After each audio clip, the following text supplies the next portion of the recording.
ഉന്നത വിദ്യാഭ്യാസ മേഖലയിലെ കൂടുതൽ ക്രമക്കേടുകൾ പുറത്ത്. തിരുവനന്തപുരം ആസ്ഥാനമായ ഗിഫ്റ്റ് എന്ന സ്ഥാപനത്തിൽ നടക്കുന്നത് കോടികളുടെ ക്രമക്കേട്.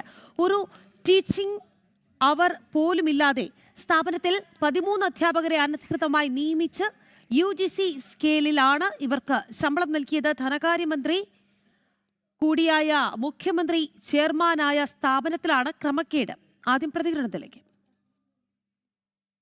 ഏറ്റവും അടുത്തായിട്ട് അവർ പി ജി പ്രോഗ്രാം ഇല്ല, UG ഇല്ല, PG ഇല്ലാത്തൊരു സ്ഥാപനത്തിന് PhD പ്രോഗ്രാം സ്റ്റാർട്ട് ചെയ്തിരിക്കുന്നു. അപ്പോൾ അവിടെ ഗൈഡാകാൻ പെർമനൻ്റ് അധ്യാപകർ വേണമെന്ന് UGC റെഗുലേഷൻ 2022 ഉണ്ട്. അത് നിൽക്കെ UGC റെഗുലേഷൻ 2018 ഉണ്ട്.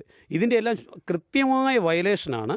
UGC എനിക്ക് തോന്നുന്നു സെഷൻ 6.1 ആണ്. 2018 6.1 പരിശോധിച്ചാൽ നമുക്ക് കൃത്യമായിട്ട് മനസ്സിലാവും.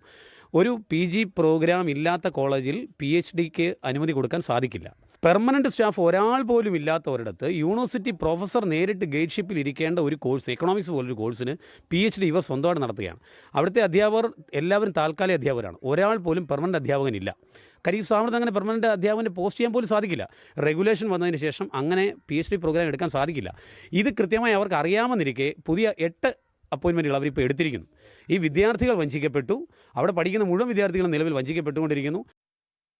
വിവരങ്ങളുമായി ഗോകുൽ രമേശാണ് നമുക്കൊപ്പം ചേരുന്നത്. ഗോകുൽ, ഗുരുതരമായ ക്രമക്കേട്, അതും കോടിക്കണക്കിന് രൂപയുടെ ക്രമക്കേട് ആരോപണമാണ് വിഷയത്തിൽ ഉയർന്നിരിക്കുന്നത്. ഗിഫ്റ്റ് എന്ന സ്ഥാപനത്തിൽ എന്താണ് ഗോകുൽ നടക്കുന്നത്?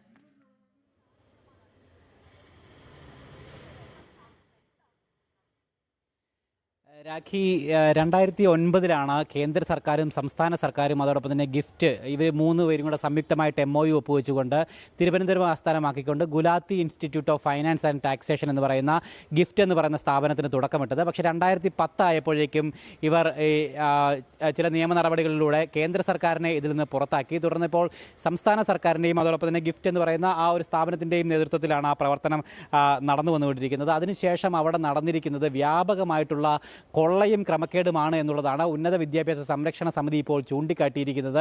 ഒപ്പം ഇതുമായി ബന്ധപ്പെട്ട ഉന്നത വിദ്യാഭ്യാസ സംരക്ഷണ സമിതി ജോയിന്റ് കൺവീനറായിട്ടുള്ള അരുൺ മോഹൻ ഗവർണർക്കും അതോടൊപ്പം തന്നെ VCക്കും അടക്കം പരാതികൾ നൽകുകയും ചെയ്തിട്ടുണ്ട്. അദ്ദേഹത്തിൻ്റെ പരാതിയിൽ ചൂണ്ടിക്കാണിച്ചിരിക്കുന്ന കാര്യങ്ങൾ വളരെ നിർണായകമായിട്ടും വളരെ ഗൗരവമുള്ള കാര്യങ്ങൾ തന്നെയാണ്. അതായത് ആ സ്ഥാപനത്തിൽ നടന്നു വന്നുകൊണ്ടിരുന്നത് കോടികളുടെ അനാസ്ഥയാണ്. പ്രത്യേകിച്ച് ഒരു ടീച്ചിങ് അവർ പോലും ഇല്ലാത്ത ആ സ്ഥാപനത്തിൽ 13ഓളം അധ്യാപകരെ അനധികൃതമായിട്ട് നിയമനം നടത്തി. ഒപ്പം ഈ UGC റെഗുലേഷൻ ആക്ട് 2018, 2022 എന്നിവ പ്രകാരം ഇതിനൊക്കെ കൃത്യമായിട്ട് ചട്ടങ്ങളും വ്യവസ്ഥകളുമുണ്ട്. അതൊക്കെ പാടെ ലംഘിച്ചുകൊണ്ടാണ് ഇവിടെ നിയമനങ്ങൾ നടന്നിരിക്കുന്നത് എന്നുള്ളതാണ് അദ്ദേഹം ചൂണ്ടിക്കാട്ടിയിരിക്കുന്നത്. അത് മാത്രമല്ല UGയും ഇല്ല, PGയും ഇല്ലാത്ത ഒരു സ്ഥാപനമാണ്. ഡിപ്ലോമ കോഴ്സുകൾ മാത്രം നടത്താൻ അനുവാദമുള്ളൊരു സ്ഥാപനമാണ്. അങ്ങനെയുള്ള സ്ഥാപനത്തിൽ PhDക്ക് അപേക്ഷ ക്ഷണിച്ചിരിക്കുകയാണ്. PhD പ്രോഗ്രാം സ്റ്റാർട്ട് ചെയ്തിരിക്കുകയാണ് എന്നുള്ളതാണ് ഏറെ ദൗർഭാഗ്യകരമായിട്ടുള്ളൊരു കാര്യമെന്ന് പറയുന്നത്. ഉയർന്നിരിക്കുന്നത് ഗോകുൽ തുടരുക. നമുക്കിപ്പം ശ്രീ അരുൺ മോഹൻ കൂടി ചേരുകയാണ്. അദ്ദേഹം തന്നെയാണ് ഈ വിഷയത്തിൽ പരാതി നൽകിയിരിക്കുന്നത്. ശ്രീ അരുൺ മോഹൻ, വളരെ ഗുരുതരമായ ക്രമക്കേടുകൾ അങ്ങയുടെ പരാതിയിൽ ആരോപിച്ചിട്ടുണ്ട്.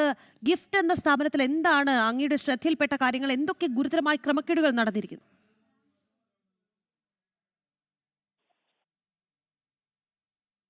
ചെയ്യേണ്ടി വരും. കാര്യം എന്നെ അത്ഭുതപ്പെടുത്തിയ കാര്യം 2009 UPA ഗവൺമെന്റിന്റെ കാലഘട്ടത്തിൽ 23 കോടി രൂപ ചെലവഴിച്ചിട്ട് ഒരു ബിൽഡിംഗ് അവർ പണിതു.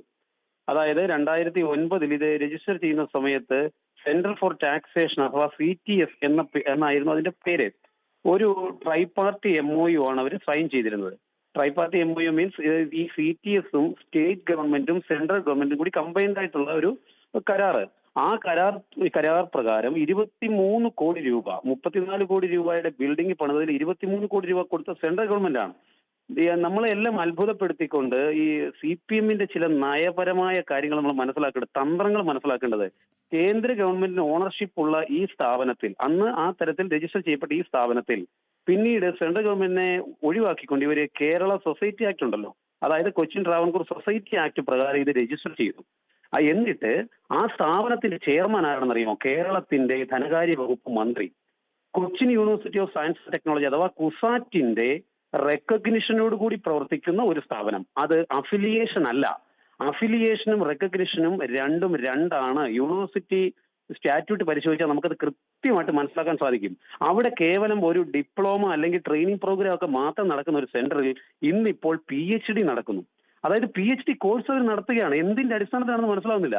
2021 ഇവര് ഈ രജിസ്ട്രേഷൻ ഈ നമ്മൾ പറഞ്ഞ PhD പ്രോഗ്രാമിന് വേണ്ടി അപ്ലൈ ചെയ്ത സമയത്ത് അന്ന് ഇരുന്ന ഒരു ഹരികുമാർ എന്നോ മറ്റോ ആണ് അദ്ദേഹത്തിന്റെ പേര്, അങ്ങനെ ഒരു സിൻഡിക്കേറ്റ് മെമ്പറെ സ്വാധീനിച്ചാണ് ഈ ഗൈഡ്ഷിപ്പ് വാങ്ങിയെടുക്കുന്നത്. 2022 UGC റെഗുലേഷൻ അനുസരിച്ച് PGയോ UGയോ ഇല്ലാത്ത ഒരു കോളേജ് ഒരു കാരണവശാലും ഈ കോളേജിന് ഗൈഡ്ഷിപ്പ് നൽകാൻ അല്ലെങ്കിൽ റിസർച്ച് സെന്റർ ആക്കി പ്രഖ്യാപിക്കില്ല.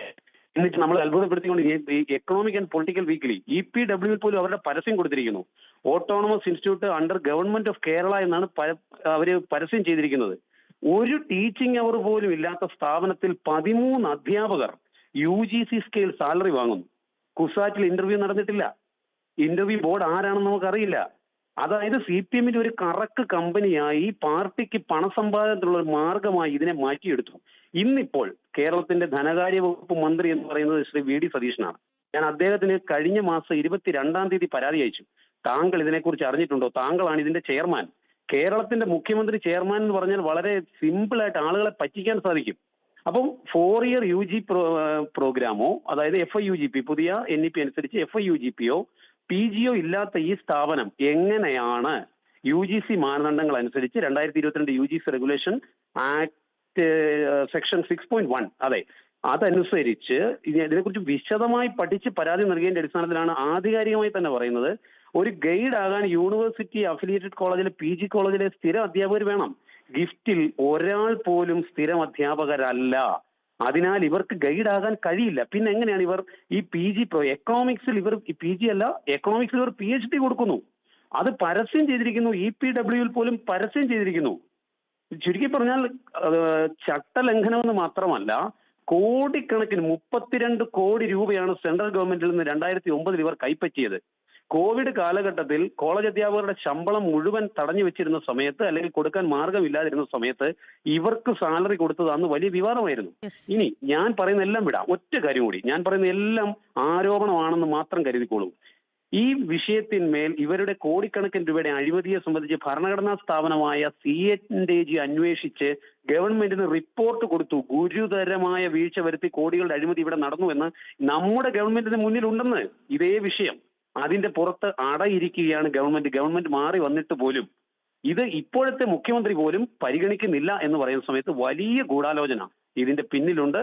അതിശക്തമായ പ്രതിഷേധം ഉയരേണ്ടതായിട്ടുണ്ട്, അന്വേഷണം നടക്കേണ്ടതായിട്ടുണ്ട്. തീർച്ചയായും ശ്രീ അരുൺ മോഹൻ, എന്തായാലും ഈ അവസരത്തിൽ പ്രതികരിച്ചതിന് വളരെയധികം നന്ദി. ധനകാര്യ മന്ത്രി കൂടിയായ മുഖ്യമന്ത്രി ചെയർമാനായ സ്ഥാപനത്തിലാണ് ക്രമക്കേട് എന്നുള്ളതാണ് ഏറ്റവും സുപ്രധാനമായ കാര്യം. ഗോകുൽ നിമിഷാണ് വാർത്തയുടെ വിശദാംശങ്ങൾ നൽകിയത്. ഒപ്പം തന്നെ പ്രതികരിച്ച പരാതിക്കാരൻ കൂടിയായ അരുൺ മോഹനും ഈ വിഷയത്തിൽ പ്രതികരിച്ചിരുന്നു. വളരെയധികം നന്ദി.